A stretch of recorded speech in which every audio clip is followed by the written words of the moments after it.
Bonjour Sophie. Bonjour. Bonjour, je suis heureuse de vous accueillir donc pour la première interview. Vous avez accepté d'être la première à vous lancer dans l'arène. Je suis très contente que ce soit avec une danseuse. Donc, je vais vous présenter en quelques mots. Donc, vous appelez Sophie Boursier. Vous êtes danseuse, chorégraphe. Vous avez créé avec Charlotte Lafay la compagnie Phase. Exactement. Ouais, vous êtes sur, non pas sur Nice, hein, je crois. Si, Si, sur Nice. On est sur sur Nice. Nice. D'accord. Donc, dans les Alpes-Maritimes.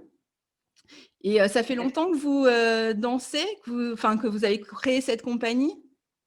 Alors, moi, je danse depuis mes 3 ans, donc ça fait maintenant 27 ans vu que j'en ai 30.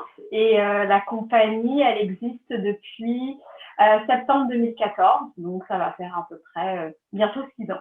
Oh, D'accord. même 7, ouais, même 7, D'accord. Donc, voilà. on va partager, je vais partager votre carte natale, puisque le but, c'est à la fois de parler de votre travail et de voir comment on peut envisager tout ça sur une carte natale, sur une carte astrologique. Et D'accord. je vais donc prendre des éléments très simples pour que tout le monde puisse suivre. Et ensuite, à chaque fois, je vous poserai des questions et vous nous expliquerez un petit peu quel est votre travail, si vous le voulez bien. D'accord. Voilà. Oui, bien sûr. Déjà. Ok. Alors, je vais mettre mes lunettes pour bien voir la carte quand je la partage. Alors, voilà, ça c'est votre carte natale. Donc, dans une carte natale, on va souvent regarder, pour commencer, la position du soleil qui, chez vous, se trouve en balance dans votre maison 5. Elle est accompagnée, il est accompagné, le soleil, de Vénus et de Mercure, sachant que Mercure, dans votre thème, c'est le maître de votre ascendant. Donc, il nous parle véritablement de vous. Vous êtes le personnage de votre carte, le personnage principal, et vous êtes aussi dans cette maison 5 en balance. On a les 3 planètes ici, hein, donc on a le soleil, Vénus et Mercure. Dans cette maison 5 en balance, qui est la maison de la créativité, la maison qui est reliée à l'art, qui va nous parler de votre but principal finalement, de ce qui vous intéresse le plus, de ce à travers quoi vous cherchez à briller finalement dans votre vie. Le fait que le soleil soit dans cette maison 5 est important pour quelqu'un qui travaille dans un domaine artistique, puisque la maison 5, je le disais, est liée à la créativité, et le signe de la balance aussi est lié à l'art. Et là, on a donc cette volonté de s'illustrer à travers la créativité avec ce soleil en maison 5. Et en plus, on est dans une maison où le soleil a une importance particulière puisque cette maison 5 est en analogie avec le signe du lion. Donc, le fait d'avoir le soleil en maison 5 eh bien, va renforcer, si vous voulez, cette idée de créativité, de s'illustrer à travers l'art. Le fait qu'il soit dans le signe de la balance en plus et que Vénus soit présente, soit co-présente dans cet amas, vient là encore une fois renforcer votre amas planétaire en balance, lui donne une importance vraiment très forte.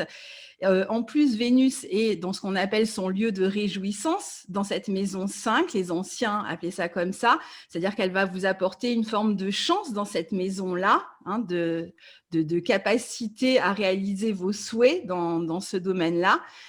Et on a Mercure aussi, donc, qui maîtrise votre ascendant en Gémeaux, un ascendant qui aime bien bouger, qui a besoin de s'exprimer et qui, là, va s'exprimer par le biais de la maison 5, donc par le biais artistique, créatif, et qui va donc chercher dans cette maison 5 aussi à être mise en lumière. Donc, c'est aussi les arts de la scène, la maison 5, les divertissements, les loisirs. Donc, il y a ce gros potentiel, bien sûr, dans votre carte pour la créativité, pour l'art, le mouvement aussi, avec Mercure, qui maîtrise aussi d'ailleurs cette maison 5, puisque votre maison 5 démarre dans le signe de la Vierge. et une recherche d'harmonie, du beau, de l'équilibre dans le signe de la Balance. Donc, c'est intéressant de voir que vous ayez choisi justement la danse et certainement aussi un goût du travail en duo. Et vous travaillez donc avec Charlotte Lafay, vous avez créé cette compagnie avec elle. Ah, je bouge la carte, oups. Et donc, a priori, vous avez le goût pour travailler en duo, en association, etc. Est-ce que vous pouvez nous expliquer tout ça? Oui, bien sûr. Alors, c'est vrai que donc cette compagnie a été créée donc avec Charlotte, qui est mon binôme. C'est vrai que en tant que balance, de manière générale, je me suis rendu compte que le lien à l'autre, que ce soit en termes amical ou même en termes professionnels, si on parle d'union, est très important pour moi et vraiment primordial. Parce que je pars du principe que si par exemple il y en a un qui est un petit peu plus en bas, l'autre va être un petit peu plus en haut, et ça crée comme ça cette énergie qui permet d'avancer. Je travaille aussi seule, ça m'arrive, mais j'ai toujours besoin et j'ai envie de dire ça va aussi nourrir mon travail que d'avoir toujours quelqu'un qui puisse être à côté de moi et qui est mon regard extérieur. Donc c'est vrai que là dans la compagnie avec Charlotte, qui d'ailleurs est elle-même aussi balance, elle va diriger plutôt maintenant le côté communication, diffusion, réseaux sociaux de la compagnie. Et moi, je m'occupe plus, du côté artistique, donc la chorégraphie, l'interprétation ou autre. Mais au départ de la compagnie, Charlotte donc dansait avec moi et c'est vrai qu'on a fait beaucoup de pièces en duo sur des thèmes différents. Après, c'est vrai que les choses ont évolué différemment ces derniers temps. Mais oui, on est toujours comme ça à essayer de trouver un équilibre. Ça fait, comment dire, je suis quelqu'un qui suis assez indépendante ou solitaire, mais c'est vrai que dans le travail, j'aime pouvoir avoir quelqu'un à côté de moi qui puisse me dire, oui, même si on peut avancer un moment seul, il va y arriver à ce moment, en fait, cette étape qui fait qu'on a besoin du regard de l'extérieur parce que peut-être qu'on coince, ou même dans le processus créatif en tout cas, et on va se dire, bon, il faut que je puisse avancer, est-ce que je suis au bon endroit, est-ce qu'il y a des choses à réévaluer? Et le fait de refaire ces points régulièrement à deux me permet dans le processus créatif d'avancer et de pouvoir me remettre en question et de rendre mon propos pertinent. D'accord. Voilà. Et vous travaillez aussi avec d'autres personnes? Est-ce que la notion de duo, de travail en binôme ou en duo, vous la trouvez, enfin, vous l'exercez à d'autres endroits dans votre travail? Oui, alors je travaille aussi en binôme avec un préparateur physique, donc ça c'est hors danse. Vraiment du côté de ce qu'on appelle la réathlétisation, donc pour remettre un athlète qui est blessé, le remettre à niveau. Et c'est vrai qu'on travaille comme ça en binôme, en duo. Et donc ça va être en préparation physique. Après, en danse, je vais pouvoir travailler pour des plus grosses structures. C'est moins du coup des rapports d'union parce qu'il y a forcément d'autres danseurs, d'autres artistes, d'autres techniciens ou autres corps de métier artistiques. Mais vraiment, les unions importantes dans ma vie, en tout cas actuellement, sont vraiment cette compagnie, cette union donc avec Charlotte, ou alors avec l'autre personne avec qui je travaille en préparation physique. Ouais. D'accord. Donc, le deuxième point, c'est de la danse contemporaine, hein? Exactement, oui, Ouais. c'est de la danse contemporaine. Ouais. D'accord, parce que c'est vrai que bon, la notion d'indépendance, on en a déjà parlé. La notion d'indépendance, on la retrouve beaucoup déjà avec Uranus dans votre maison 7 et puis avec ce carré, de toute façon, à Uranus, hein, qui indique aussi la volonté d'avoir une certaine liberté dans votre travail. Oui, Mm. oui, tout à fait. C'est vrai que j'impulse du coup les idées et je vais vraiment être à la genèse du projet.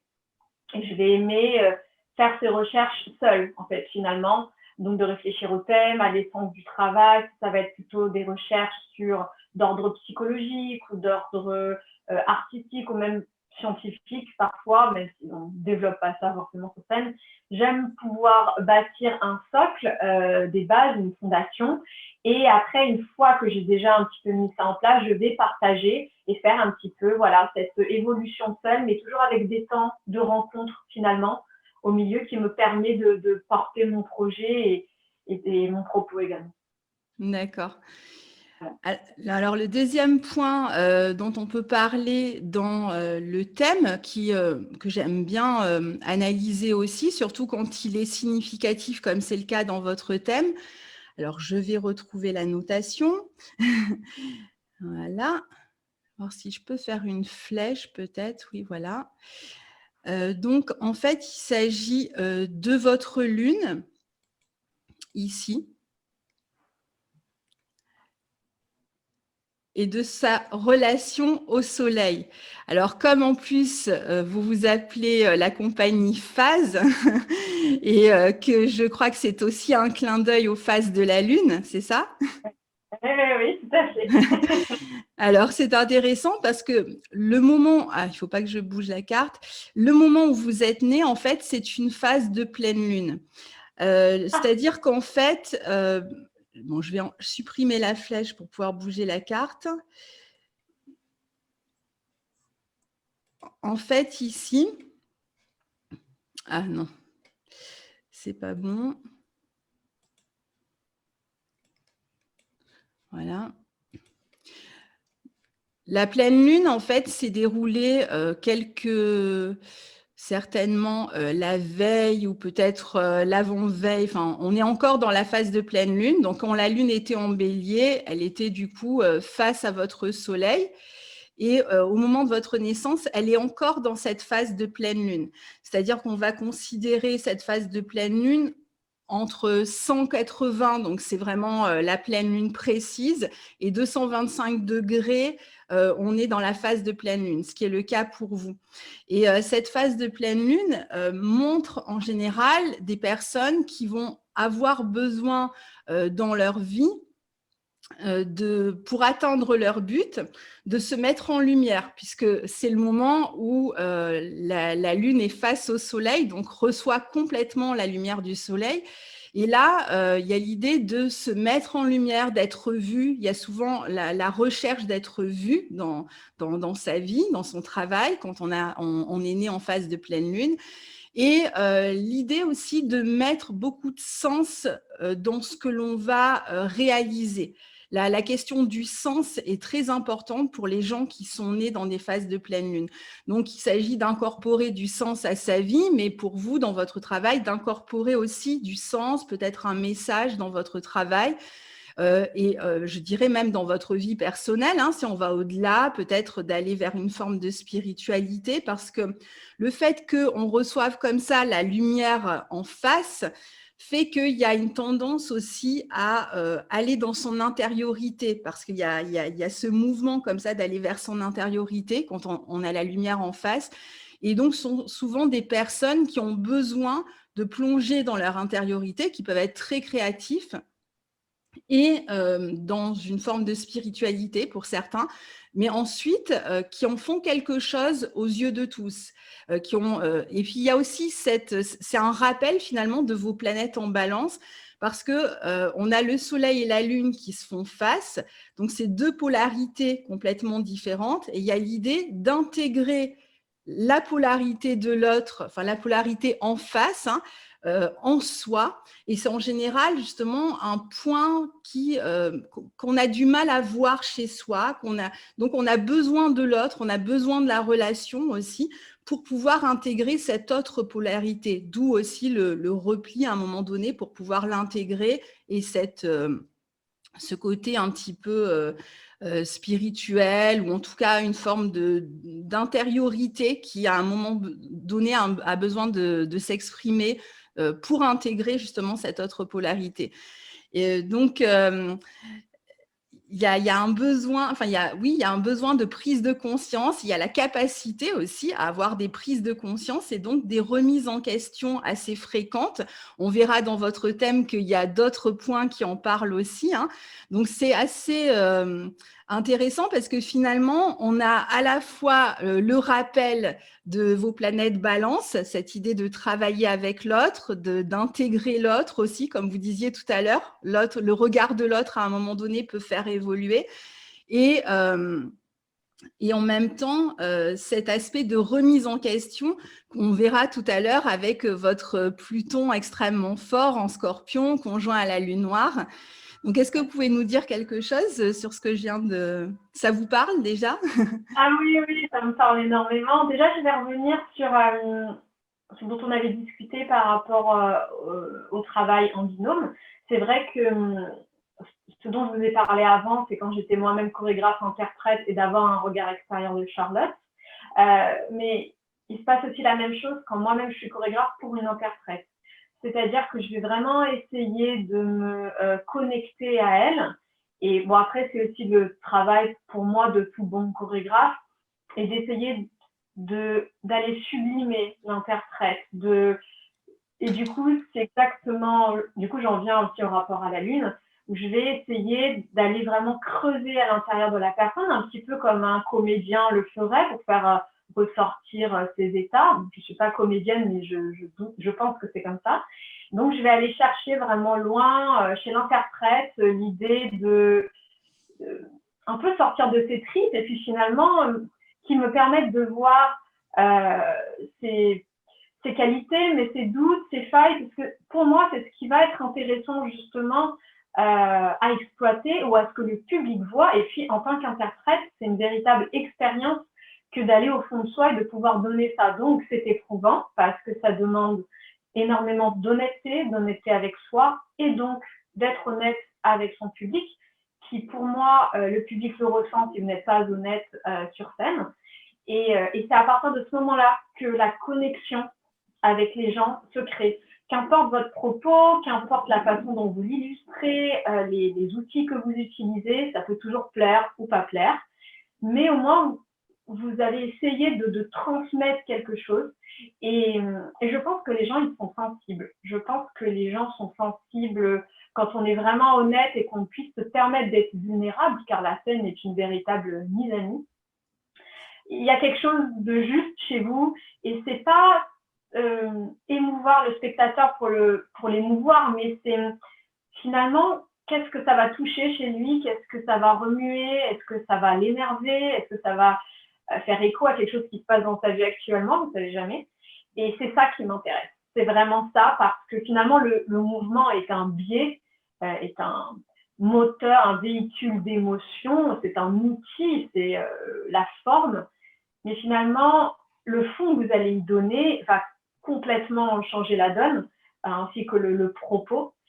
Et c'est cette connexion forte à chaque fois que je cherche avec le public. Je veux vraiment le mettre en immersion, qu'il soit avec nous. Et donc, il est pris à partie quelque part. Il est un petit peu témoin. Et sinon, vis-à-vis de mon processus chorégraphique, oui, je me pose beaucoup de questions à chaque fois sur la pertinence de ce que je fais, être la plus honnête, être la plus juste. Donc, ça demande justement une remise en question profonde, d'être toujours cette sorte d'honnêteté avec soi, finalement.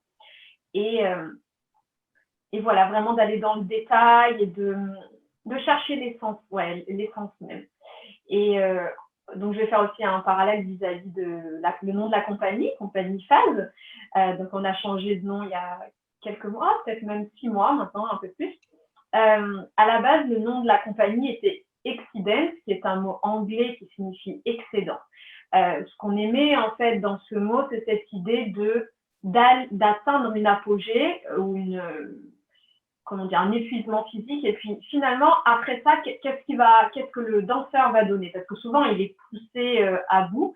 Et c'est là pour moi qu'il y a quelque chose qui lâche et qui est intéressant. Donc, on est toujours dans ce travail finalement interne.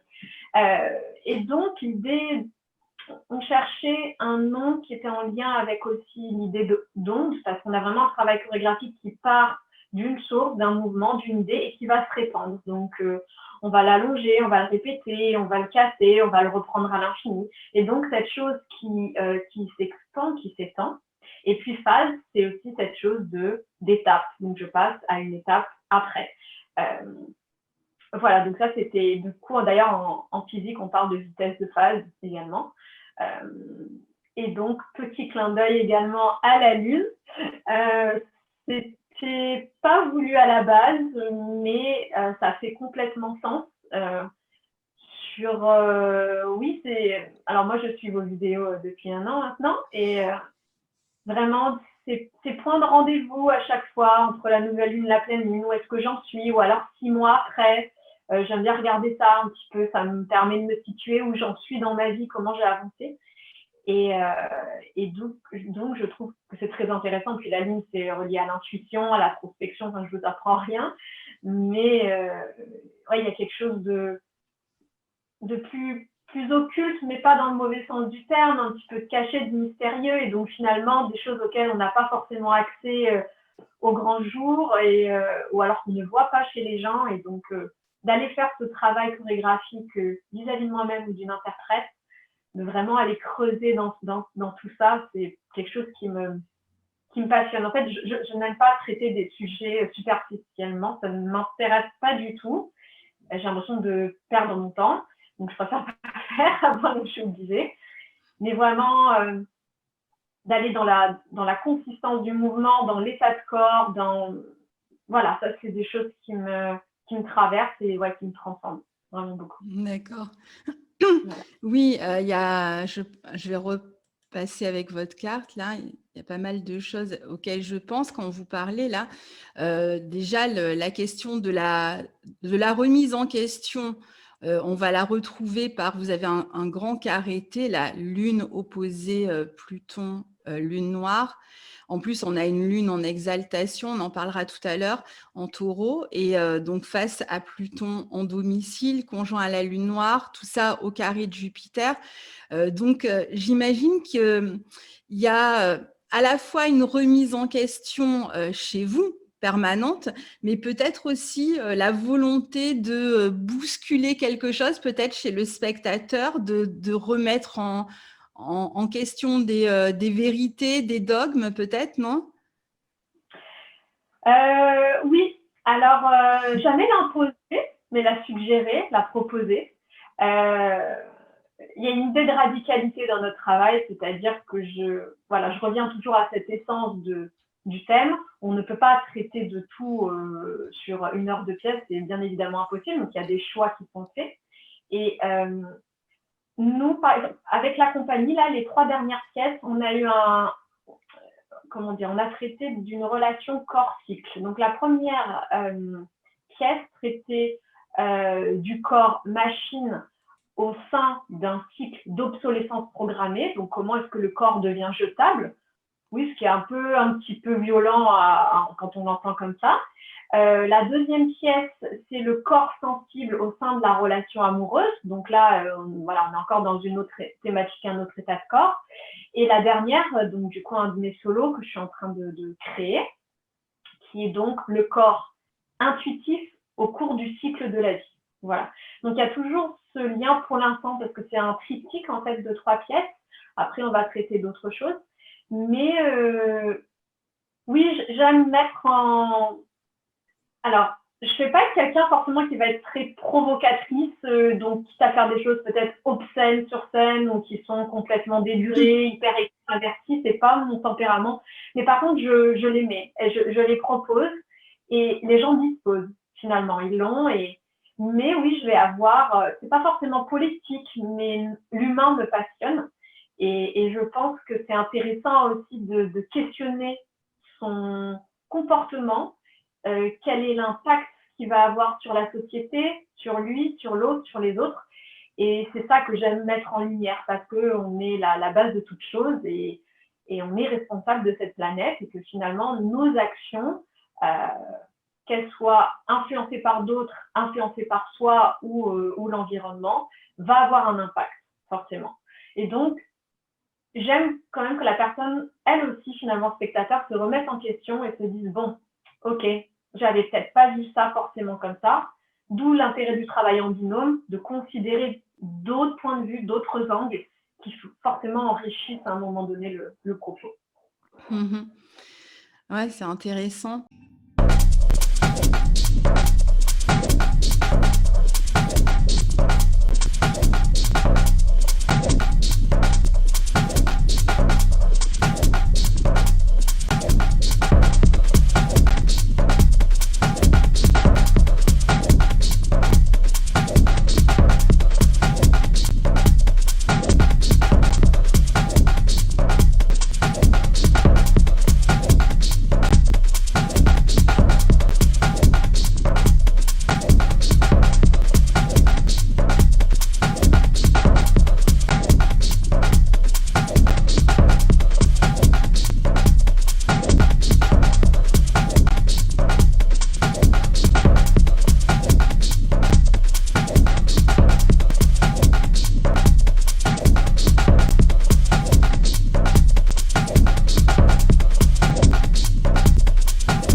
parce que là, c'est vrai que avec cette lune là, opposée à Pluton, lune noire, en plus, on est dans un axe de soins aussi. Hein.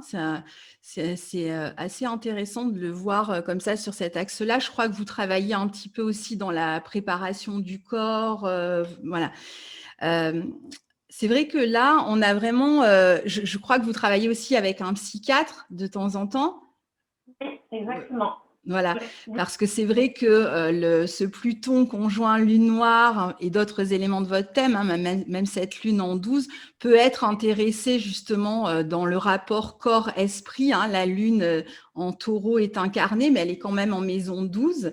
Notion d'inconscient collectif dans cette maison 12. Donc, on a ce mélange esprit-corps et puis cette opposition à Pluton lune noire qui est assez étonnante parce que si on ne vous connaît pas, on peut se poser la question de ce que vous en faites, justement.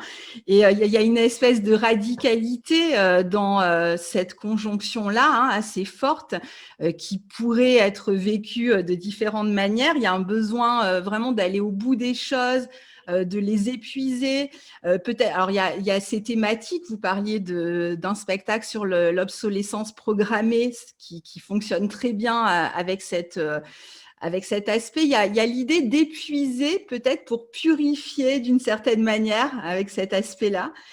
Et des thématiques peut-être autour de, là vous parliez les cycles de la vie, il pourrait y avoir des thématiques de recyclage, de mort, de rédemption, etc., de métamorphose, de transformation. Donc, quand vous travaillez sur les cycles de la vie, c'est un peu ça, comment on se transforme, comment on opère à chaque cycle.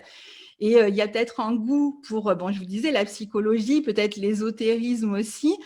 Et on peut se poser aussi la question de comment, sans rentrer dans votre vie personnelle, hein, mais peut-être aussi l'idée que les fins, les deuils en général, peuvent être une source à la fois de libération et de transformation et d'intense créativité en fait chez vous, avec ces aspects-là.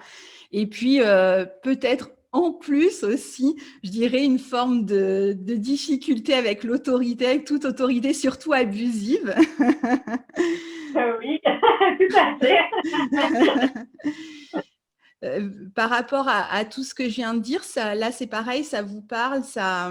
Ah oui, oui. Alors déjà, c'est intéressant puisque vous avez donc utilisé la notion d'épuisement et c'est vraiment ce vers quoi on va quand on va danser. Donc, on appelle ça une phrase chorégraphique. Donc, c'est un petit bout de danse.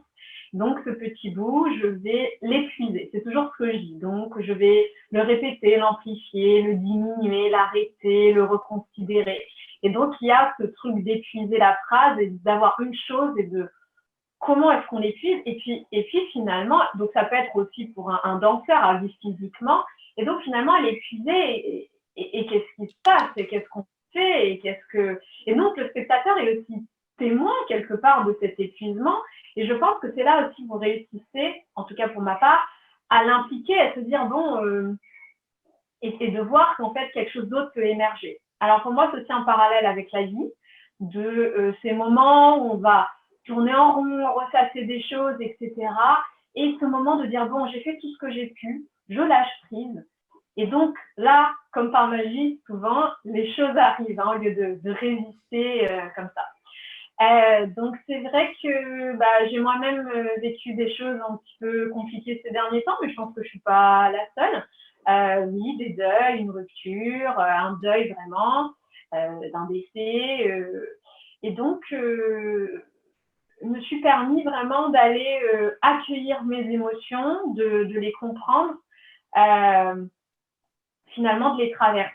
Et c'est vrai, je me sens depuis métamorphosée, il y a une idée de lumière en moi qui rejaillit.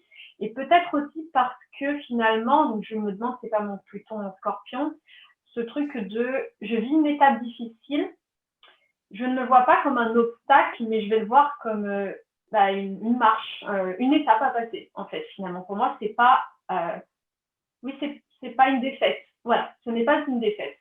Donc, c'est vrai que j'ai ce caractère-là à pouvoir me réengager, d'accepter la tristesse, ou qu'importe l'émotion qui arrive, parce que je pense qu'il faut la vivre pour pouvoir bien la digérer.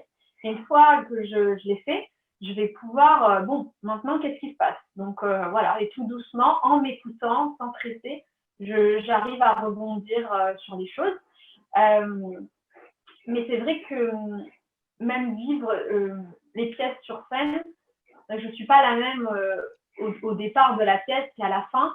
J'ai vraiment même traversé, et donc c'est intéressant pour moi de montrer ça aux spectateurs, ces étapes que j'ai traversées, effectivement. Et c'est de leur dire aussi un petit peu inconsciemment, oui, mais toi aussi tu peux le faire, en fait. Voilà, il y a eu tout ça, et c'est un peu en parallèle avec la vie. Alors, c'est pas illustratif, c'est pas mon but, mais oui, de l'ombre en est la lumière. Je pense qu'il y a cette idée très forte. Pour revenir au niveau du fait que j'ai travaillé avec un psychiatre, effectivement, l'humain me passionne. Et du coup, j'ai voulu vraiment lui demander, en tout cas pour la pièce sur la vie amoureuse et donc aussi le corps intuitif, donc vraiment comprendre un petit peu toutes ces étapes, ce qui se passe pour une personne. Et donc aussi, il y a l'histoire dans la vie amoureuse des deuils, des étapes que l'on traverse, mais il y a aussi l'idée de la rencontre. Voilà, comment ça se passe, quel est le lien à l'autre.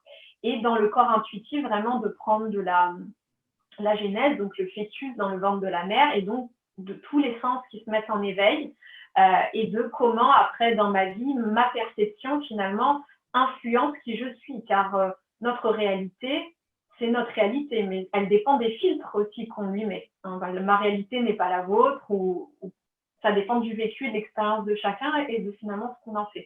Donc pour moi, oui, c'est extrêmement intéressant parce que ça nourrit complètement les états de corps. Ça me fait vraiment incarner quelque chose, et moi-même, c'est une expérience, quoi. C'est un process à vivre.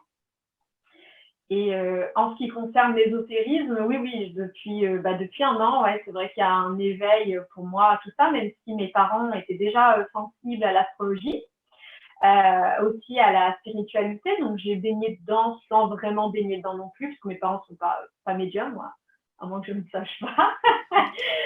Mais, donc, à voir. Et en tout cas, me concernant, oui, il y a beaucoup de choses qui m'arrivent actuellement. Et depuis aussi ces ruptures, ces deuils, donc je pense que la vie fait bien les choses. Et du coup, c'est vrai qu'il y a une autre dimension aussi que je vais pouvoir donner au mouvement, puisque pour moi, la danse ou l'art, de manière générale, est un médium en lien avec la spiritualité, parce que vous vous connectez à quelque chose de plus vous connectez avec vous-même, plus vous connectez avec la spiritualité pour moi. Et donc, ça augmente votre sensibilité, votre intuition, votre perception, et ça a un impact dans votre vie professionnelle, dans votre vie personnelle, et en tout cas pour moi, et beaucoup de remises en question, et oui, ce désir de penser, et ce n'est que mon opinion et ça me regarde, mais qu'il y a vraiment quelque chose de supérieur, qui porte le nom qu'on lui donne finalement, et du coup de s'y connecter et d'être plus juste, plus équilibré, en tout cas pour moi. Et vous travaillez de quelle manière quand vous créez une pièce? Vous travaillez, je ne sais pas, sur papier? Vous travaillez dans une salle? Comment ça marche en fait le processus créatif? Alors, le processus créatif, c'est déjà d'avoir l'idée de ce sur quoi vous avez envie de travailler. Et à partir de là, je vais vraiment tout décortiquer. C'est-à-dire que je vais prendre le mot, je vais chercher la racine du mot, sa signification de base, si elle a une signification philosophique, ou qu'importe le temps de description. Donc, du coup, déjà, j'ai pas mal de matière.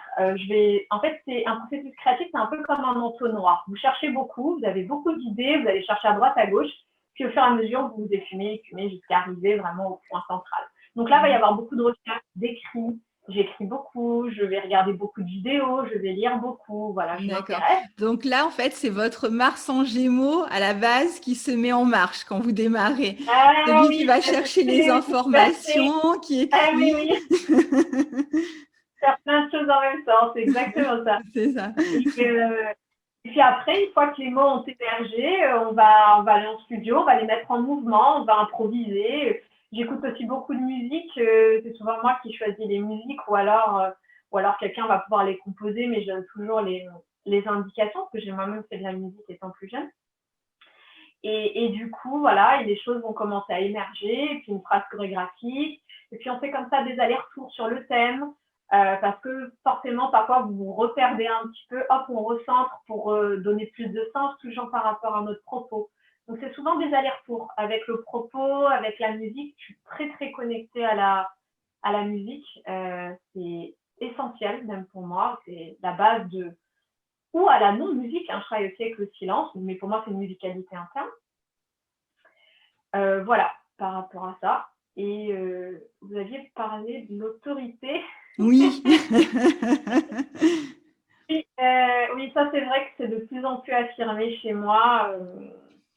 J'ai beaucoup de mal avec les gens qui utilisent leur position de façon abusive. Donc, ils vont être imbus de leur autorité. Voilà, ça, je ne sais pas si c'est la balance que je suis, mais je ne supporte pas du tout.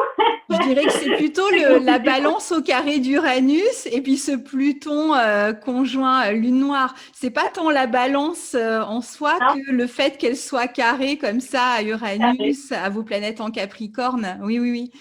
Et au niveau ouais, parce que oui, pardon. moi, j'essaye enfin, pour moi, toute personne à sa place, je n'ai pas de système hiérarchique en fait. Donc, j'ai le même respect pour tout le monde. Voilà. Pour moi, les gens je pars du principe qu'ils sont égaux, qu'importe leur position sociale, leurs idées, leurs goûts, leurs idéaux.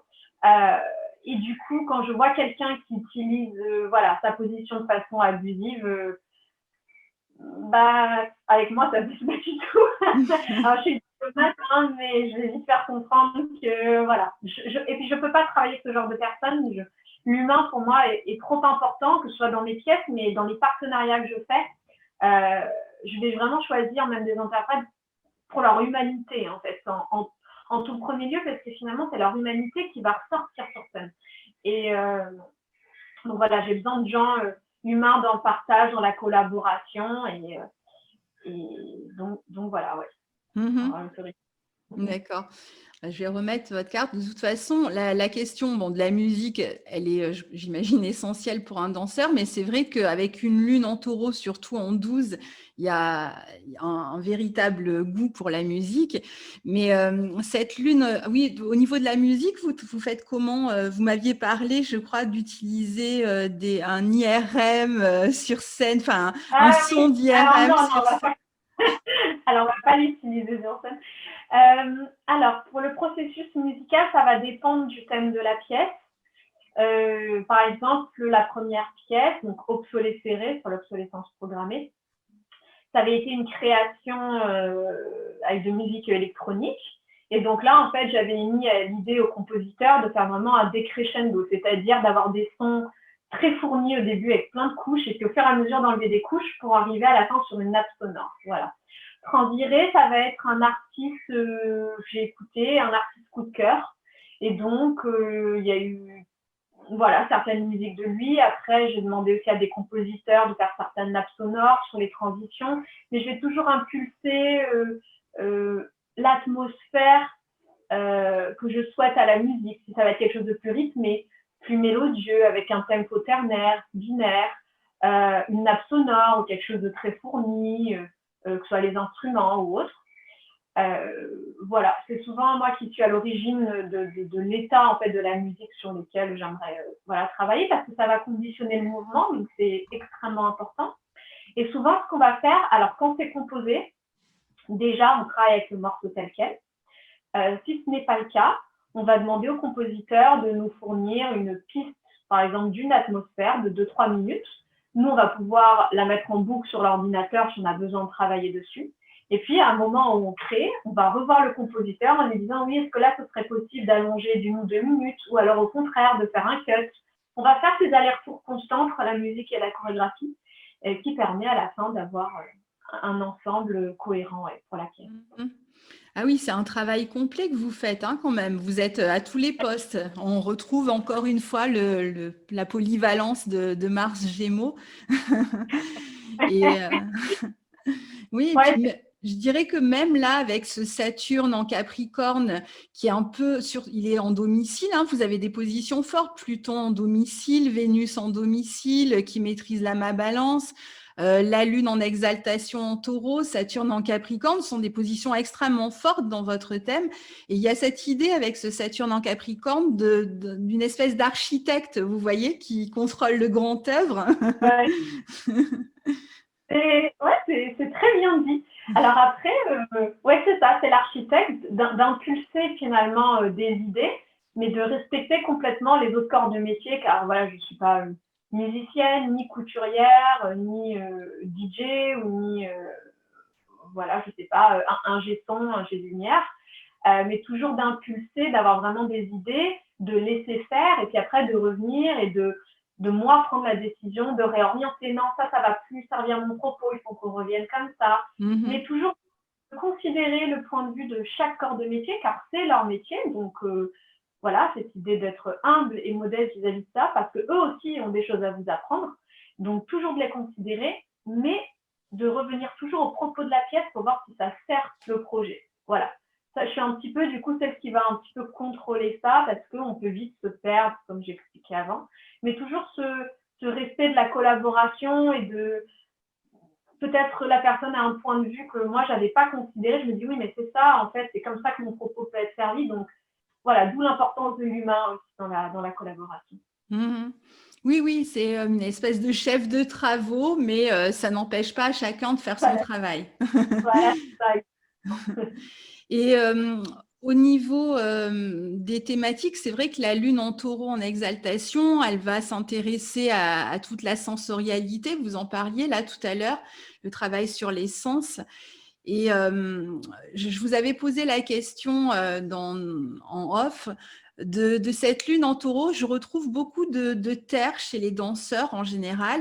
Et vous m'expliquiez que c'était entre autres parce qu'il y a la notion d'appui, d'ancrage, parce que c'est vrai que dans l'imaginaire, on va toujours penser à l'air plutôt pour un danseur plutôt qu'à la terre, mais je pense tous les danseurs dont j'ai regardé le thème, à chaque fois, il y avait toujours de la terre, et il me semble que c'est finalement l'élément presque principal. Vous pouvez nous expliquer pourquoi ? Alors, du coup, la terre, oui, l'importance des appuis. Si vous voulez, si un danseur n'a pas des appuis solides, donc quand je parle d'appui, je parle des pieds en contact avec le sol, finalement, c'est comme les fondations d'une maison.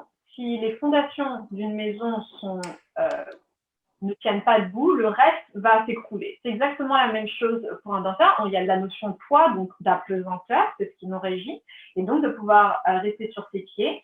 Et finalement, c'est ça qui va nous permettre de nous déplacer, de nous envoler, d'aller au sol.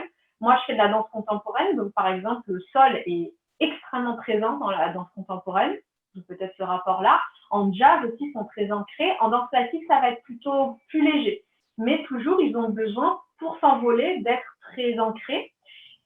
Et donc, finalement, on en revient aussi à la notion de spiritualité, qui pour moi, on a besoin d'ancrage aussi pour pouvoir s'élever et être canal, finalement, pour pouvoir recevoir. Sinon, être trop là-haut ou trop en bas, on sait que c'est pas bon et ça fausse, etc.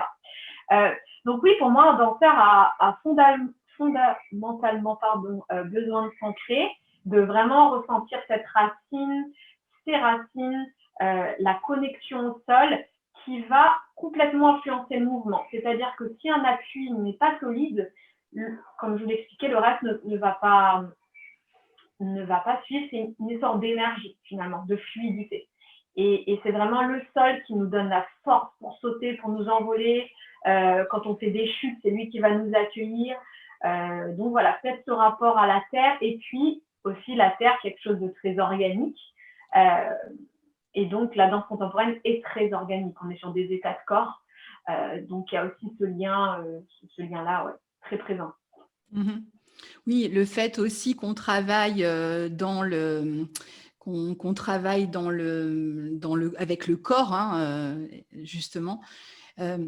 Et est-ce que vous vous estimez comme productive? Parce que normalement, une lune taureau, on aurait tendance à penser que vous êtes extrêmement productive sur le plan créatif, très fertile.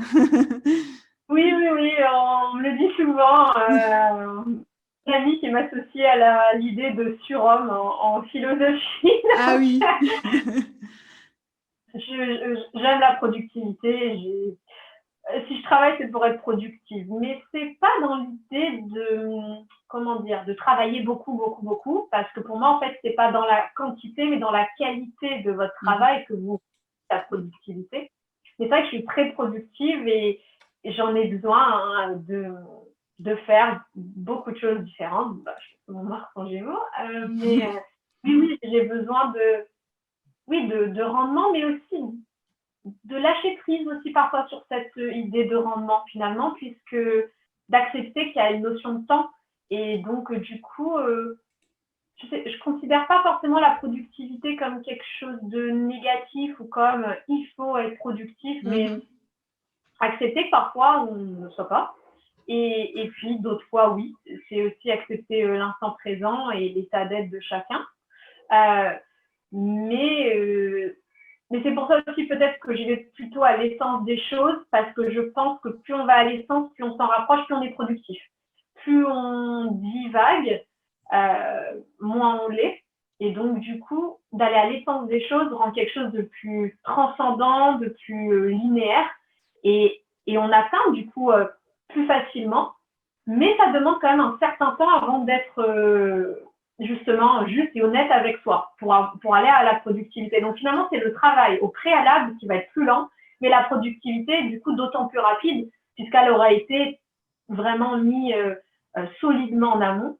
Et donc après, les choses vont rapidement. Quoi. Mhm. Ce sont les Ouais. réflexions. Mhm.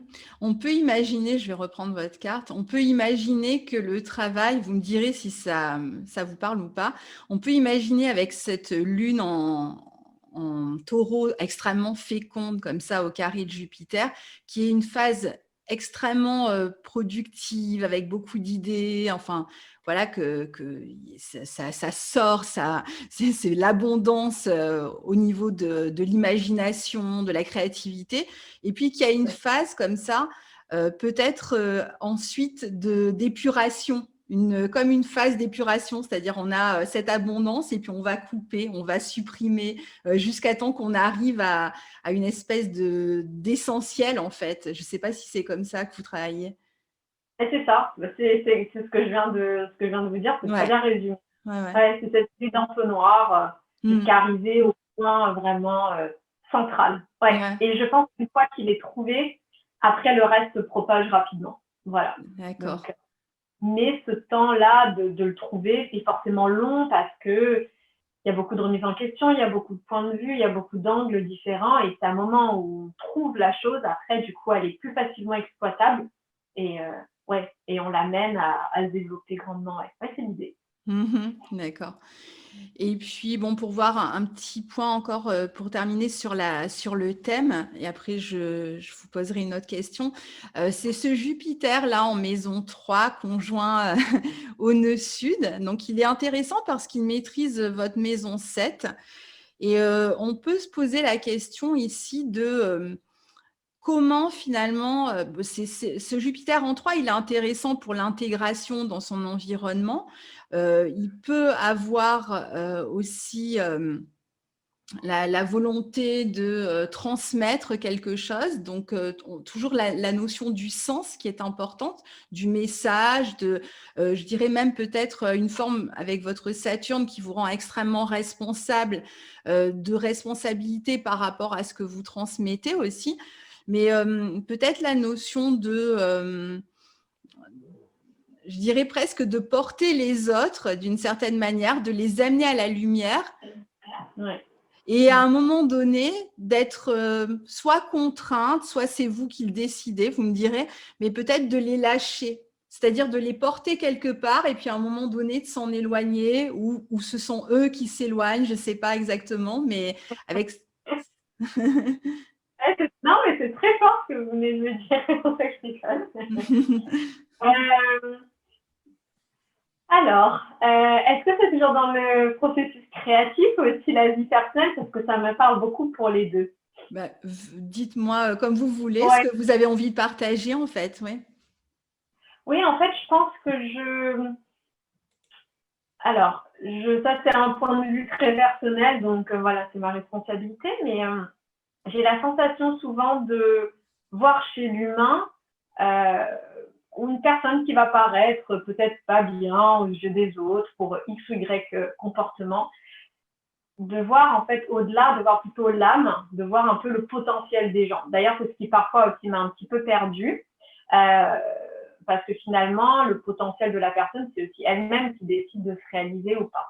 En tout cas, pour les gens qui, qui restent dans dans mon périmètre de vie professionnelle ou vie personnelle, j'ai souvent la sensation que les gens viennent vers moi beaucoup, un petit peu comme un guide, entre guillemets, et ils me parlent sans être à l'écoute des gens et d'essayer de juger le moins possible, même si c'est parfois compliqué, mais j'essaye en tout cas.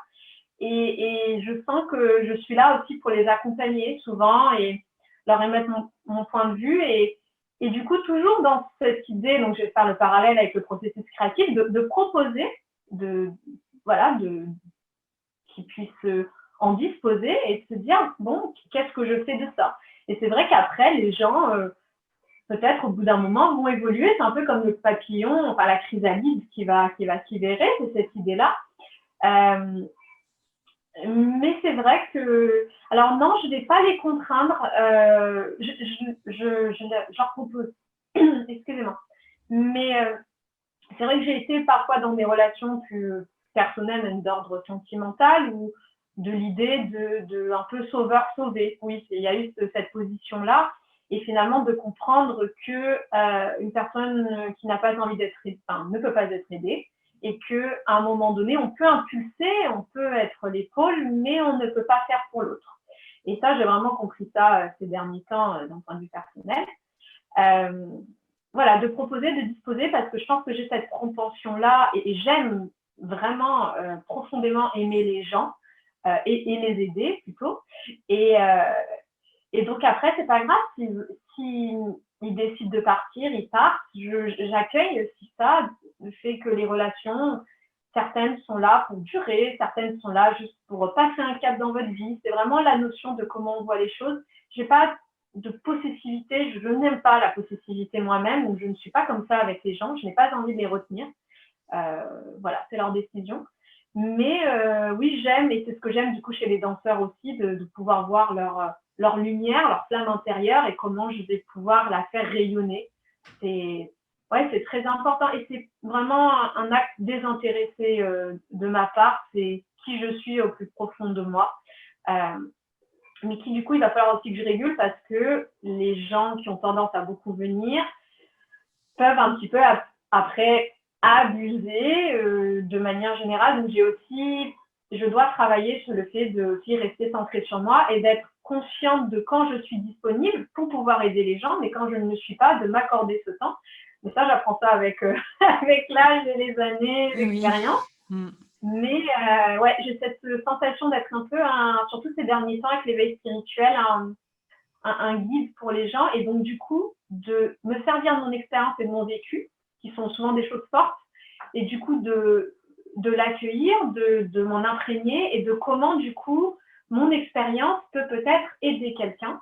Et voilà, dans la comparaison, mais dans la comparaison saine. Voilà. Donc, oui, je dirais peut-être qu'il y a l'idée ici, étant donné que le Jupiter est conjoint au nœud sud, ça nous renvoie aussi un petit peu à vos planètes là en maison 8 en Capricorne, à votre nœud nord en Verseau. Il y a peut-être l'idée de se détacher d'une attente ou d'un résultat dans ce processus d'aide, de guide à intégrer, je dirais. Ouais, c'est ça.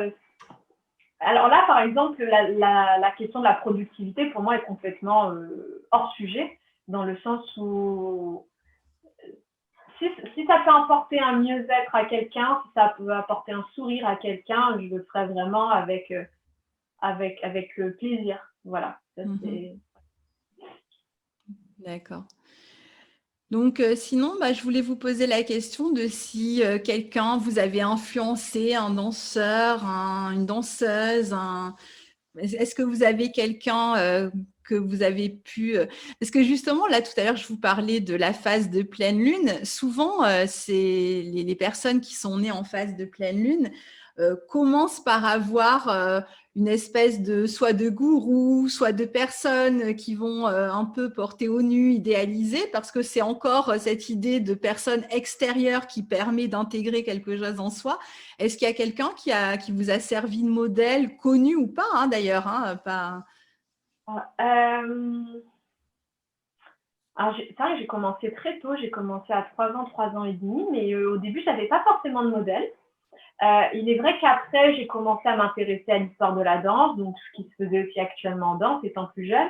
Et il y a eu un chorégraphe qui m'a particulièrement impactée, qui s'appelle William Forsythe, qui lui est dans le domaine du néoclassique. Alors pour ceux qui ne connaissent pas, le néoclassique, c'est un travail classique, donc sur pointe ou sur demi-pointe, avec une gestuelle plus organique, plus contemporaine. Voilà, je vulgarise un petit peu.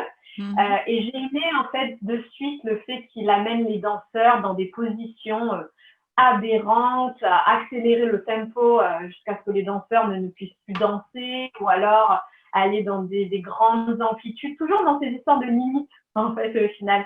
C'est ça qui m'a plu, et du coup ça mettait les danseurs dans un certain état de corps au niveau organique qui me fascinait étant gamine, moi qui apprenais la danse. Et donc lui m'a vraiment beaucoup influencée. J'ai aussi beaucoup regardé ses interviews. Je me suis sentie très proche de lui. Donc lui m'a particulièrement marquée. Ouais, c'est une des personnes, je pense, qui m'a le plus marquée en danse. Après, j'ai pas mal d'autres références. Ça va dépendre des pièces, ça va dépendre des projets. Et un qui actuellement en tout cas, qui me parle beaucoup, c'est Christian Rizzo, qui est chorégraphe au CCN de Montpellier, donc Centre chorégraphique national, qui, à la base, il me semble, je ne vais pas dire de bêtises, mais plasticien.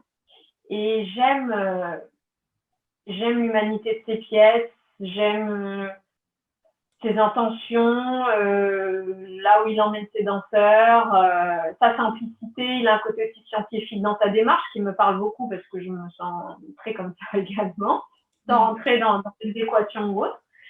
Et actuellement, oui, c'est une de ces personnes-là. J'ai aimé aussi une chorégraphe comme Maggie Marin, qui est un phénomène dans le paysage de la danse contemporaine actuelle, qui, elle, est extrêmement radicale aussi dans ses propos. C'est ce qui me plaît.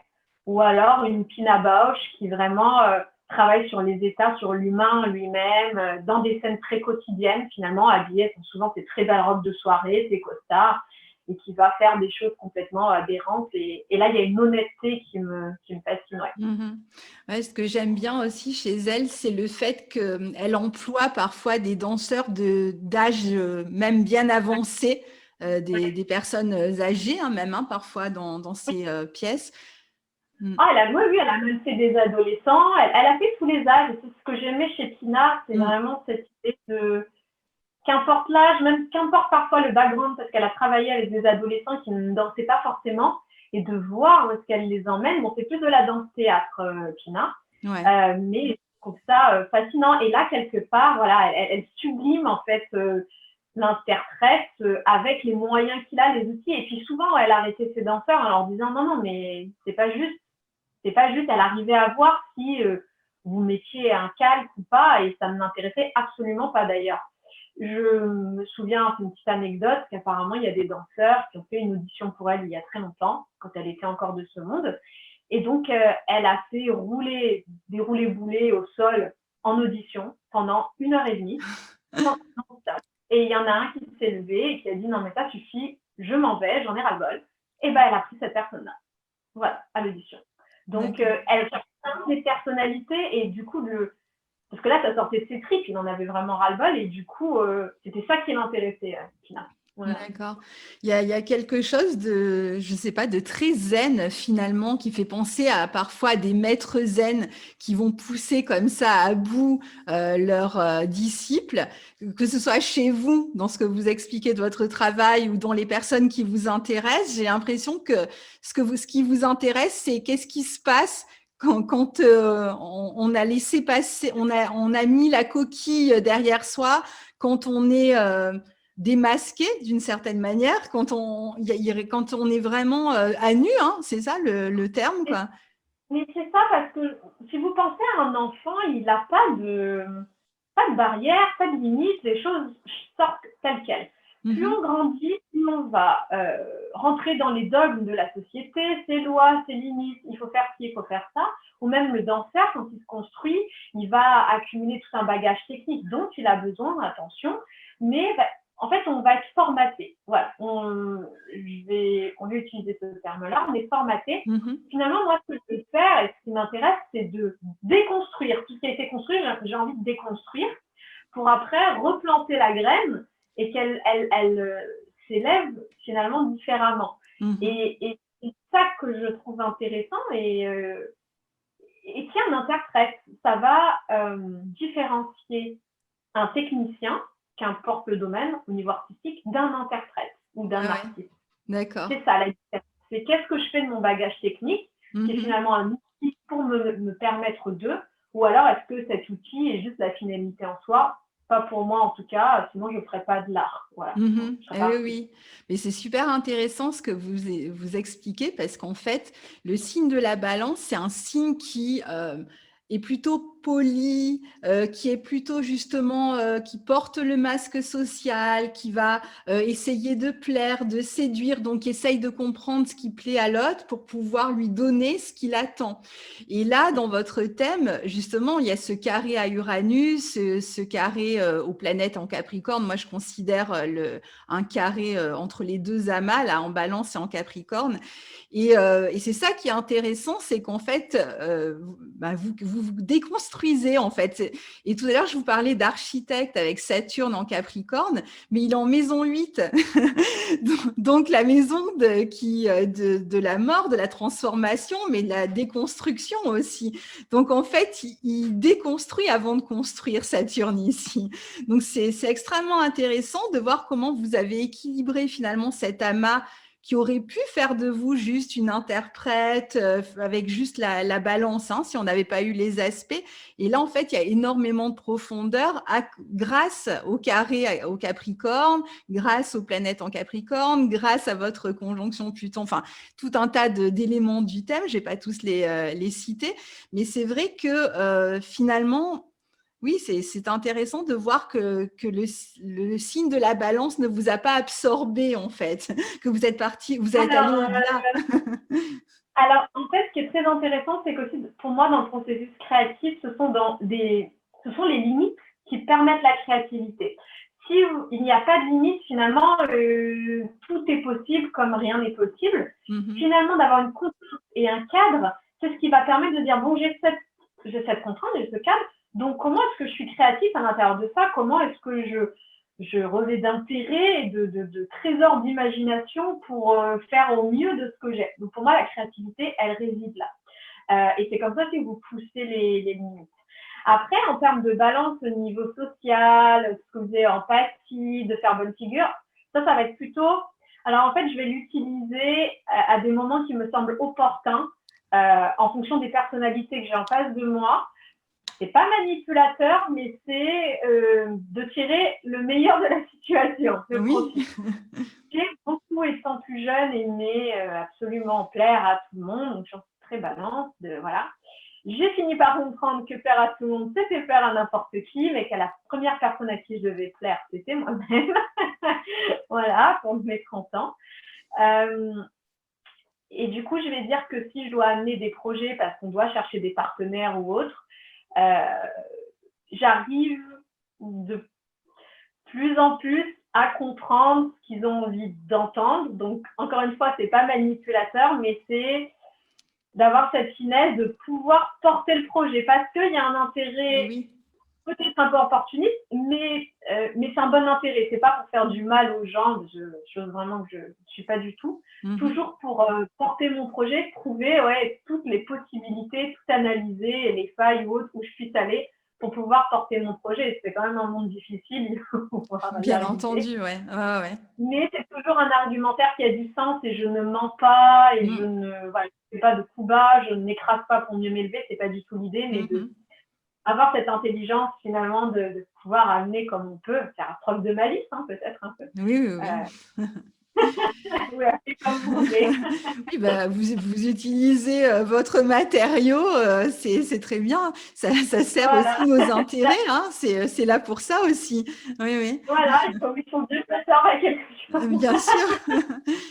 Et sinon, vous parliez de travail dans la contrainte et la question que je voulais poser aussi, c'était est-ce que l'actualité sanitaire, les questions de confinement, en plus là vous êtes reconfiné dans les Alpes-Maritimes en ce moment, est-ce que ça a joué contre vous? Est-ce que enfin, comment vous avez vécu finalement cette année qui pour les artistes est un peu compliquée?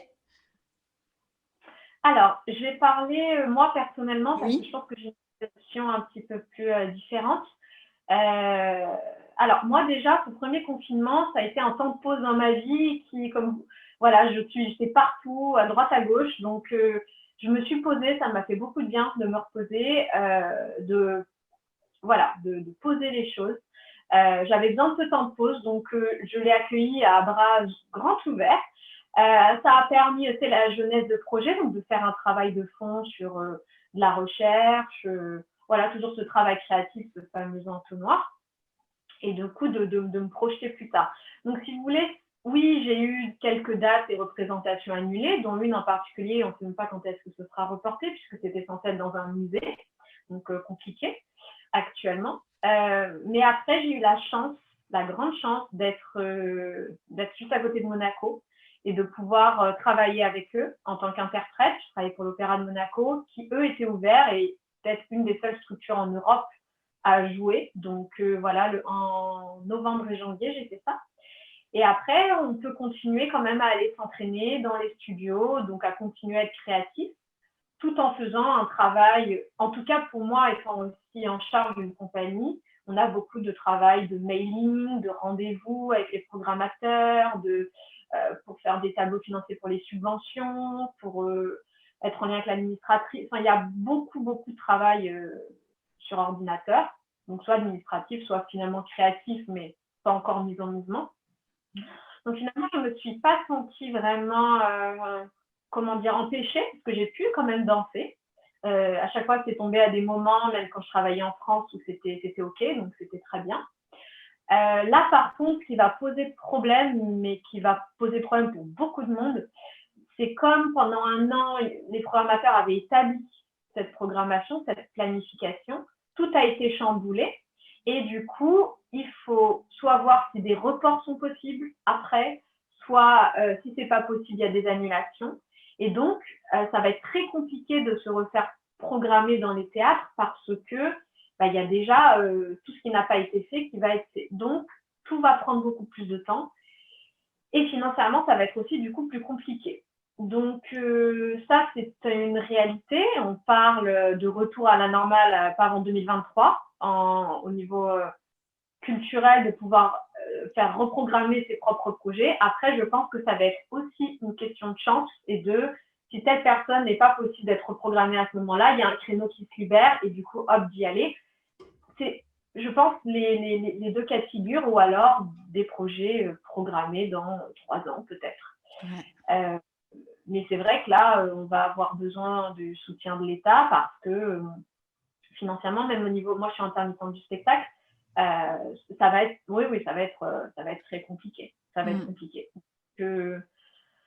Moi, j'ai la chance quand même de pouvoir travailler. Je suis polyvalente je vais être dans la danse contemporaine, mais je vais être aussi peut-être un peu plus dans le classique, parfois dans l'événementiel aussi, tout ce qui est cabaret ou autre. J'ai vraiment un champ, un éventail ouvert et c'est ce que j'aime beaucoup dans mon métier également, de changer de peau. Mais c'est vrai que c'est une réalité que je connais beaucoup de gens qui ne travaillent pas depuis des mois. Ouais. Donc, Et en plus de ça, le statut intermittent ne permet pas, et ça on ne sait pas, mais à côté d'avoir un salariat, même si on se mettait au régime général. Donc c'est très compliqué en fait, parce que vous êtes coincé dans un système qui ne vous permet pas en fait de pouvoir même rebondir si vous en aviez envie.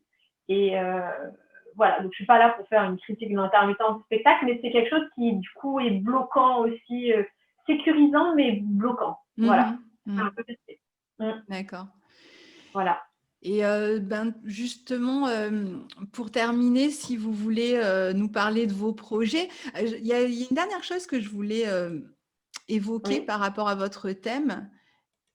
Là, vous avez la Lune dans cette maison 12, Mars hein, il y est aussi, mais on a Pluton en 6 aussi. Je voulais savoir s'il y a la notion de médical dans votre travail. Est-ce qu'il y a cette question-là qui vous intéresse ou pas, l'aspect soin du corps?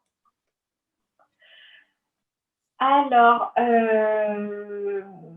alors, en danse, pas forcément, parce que je pense que déjà, être danseuse, c'est une thérapie en soi. Très Mhm, souvent, les interprètes qui sont sur scène vivent des choses plus ou moins compliquées dans leur vie. Et du coup, c'est une thérapie parce que ça met le corps aussi en mouvement. Et la danse, c'est excellent pour toutes sortes de choses.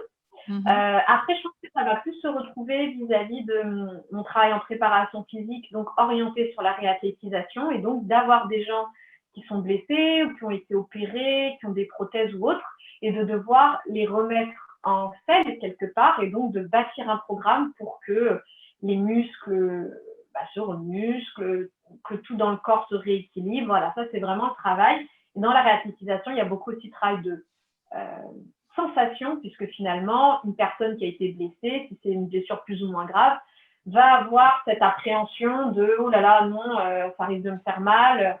Donc, il y a aussi une barrière psychologique, et donc, qui pour moi, comment dire, ça colle bien à mon profil en fait, vis-à-vis de D'accord. ça. Donc, ça va plutôt être comme ça.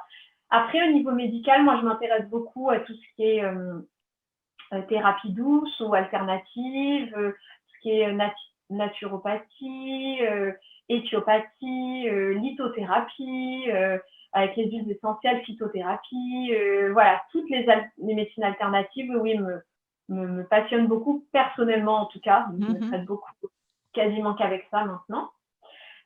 Donc, ça va être, voilà, plutôt ces axes-là pour moi qui sont. D'accord. Oui, il y a quand même un travail sur la psychomotricité avec les Oui, danseurs dans votre travail. Donc, vous êtes préparateur aussi sport, enfin, comment ça s'appelle coach, je préparateur. sais pas. Ouais, préparateur physique en réathlétisation. Vraiment, c'est vrai qu'il y a ça. Après, le côté motricité médicale, peut-être pas médicale, plutôt motricité. Moi, j'ai aussi mon diplôme d'État, donc je suis professeure de danse contemporaine. Et du coup, on a en charge des corps de leurs 3 ans, généralement, jusqu'à pas d'âge. Donc, il y a aussi une pédagogie qui est mise en place. Vous êtes en charge de corps donc, et de corps en mutation, en devenir. Donc, il y a un aspect aussi médical dans le sens d'éviter qu'ils se blessent, d'essayer de les amener correctement, parce que finalement, la motricité de 2 enfants de 6 ans va être différente en fonction de leur évolution. Et donc, il y a aussi cette idée-là de pouvoir qu'ils se développent correctement tout en amenant les muscles à être en jeu. Donc, ça va être plutôt dans ce sens-là en termes de motricité peut-être. Ouais. D'accord.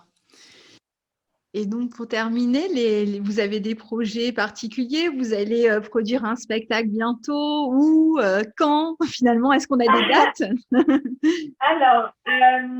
Alors pour l'instant, non, malheureusement, on n'a pas de date parce qu'on est en attente, en fait, de réponse. Donc, il y a des projets. Moi, je vais retravailler sur une pièce qui s'appelle Sada, qui signifie synthétiquement résonance en arabe. Et donc, sur un travail sur la trance, justement, la musique arabe, le rituel. Voilà, il y a un petit peu ça. J'en parle pas trop parce que c'est en cours de préparation. Ah, d'accord. C'est pas le Et spectacle que vous aviez proposé l'année dernière, l'été dernier, c'est celui-là? voilà, exactement. Alors D'accord. là, on a proposé une version solo qui avait duré 10 minutes parce qu'on a été prévenu très peu de temps avant par la ville de Nice pour créer. J'avais aussi un autre solo qui se crée aussi à ce moment-là pour la ville de Nice, donc c'était short. Et là, l'idée, c'est d'en faire une pièce où il y a plus de monde et de la continuer. Voilà, c'était un petit peu une ébauche qui a été montrée.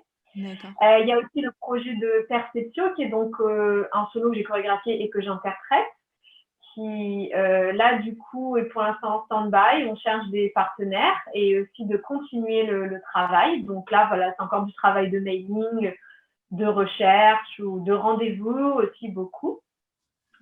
Et puis, il y aura peut-être aussi un projet pédagogique vis-à-vis d'un solo que j'avais créé l'année dernière, mais qui serait sur une œuvre un roman qui s'appelle Le Monde d'en haut de Xavier Roman-Petit.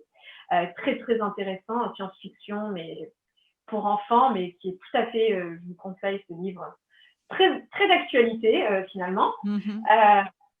Voilà, donc là, en fait, il y a plein de choses en gestation pour l'instant. Donc, je pense qu'on est dans la période du printemps et du bélier sur la mise en action.